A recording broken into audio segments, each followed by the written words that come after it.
అందరికీ నమస్కారం అండి.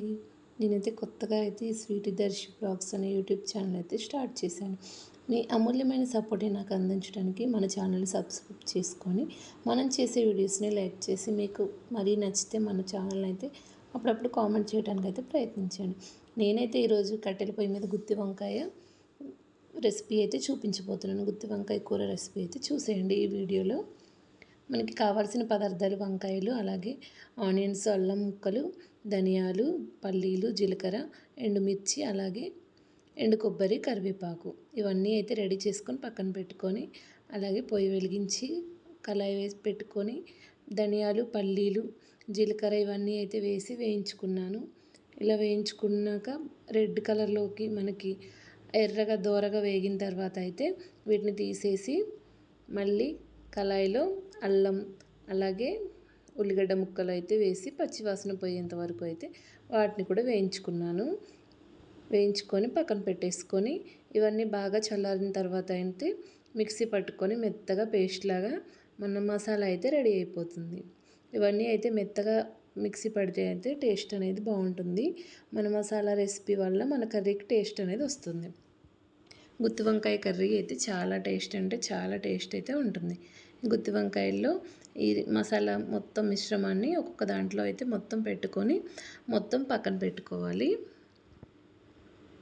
మొత్తం ఇలా పక్కన పెట్టుకొని రెడీ చేసుకున్న తర్వాత వేరే కళాయిలో కొంచెం ఆయిల్ వేసుకొని ఎండుమిర్చి, తాలింపు గింజలు, పుదీనా, కరివేపాకు ఇవన్నీ వేసుకొని అయితే నేను తాలింపు చేసుకున్నాను.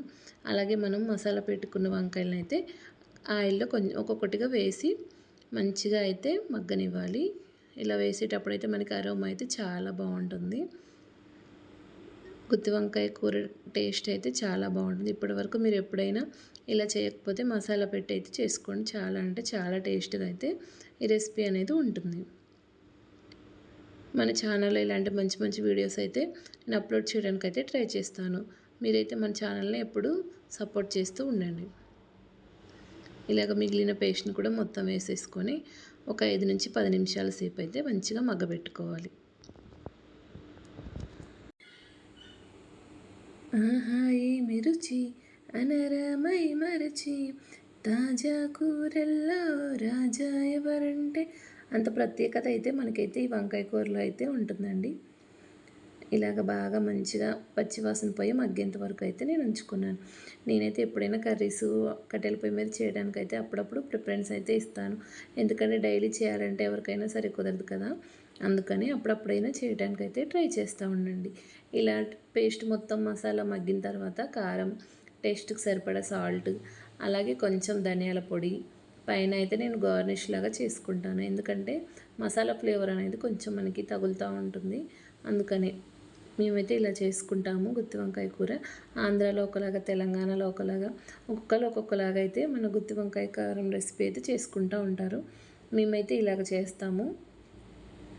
కారం అయితే వేసుకున్న తర్వాత ఇలా ఒక్కొక్కటైతే ఇలా తిరగవేసుకొని మసాలాలు మంచిగా పట్టేలాగా కదలకోకుండా అయితే చేసుకున్నాను. అలాగే పైన గార్నిష్ కోసం అయితే కొంచెం పుదీనా ఆకులు అయితే వేశాను. అంతేనండి, మనకి ఎంతో ఇష్టమైన గుత్తి వంకాయ రెసిపీ అయితే రెడీ అయిపోయింది. వేడివేడి అన్నంలో గుత్తి వంకాయ కూర వేసుకొని తింటే ఆ టేస్టే వేరండి. మీరు కూడా ఇలాంటి వంటకాలు అయితే నేను అప్లోడ్ చేస్తూ ఉంటాను. మీరు ట్రై చేసి ఎలా ఉందనేది నాకు కామెంట్ బాక్స్లో తెలియజేయండి.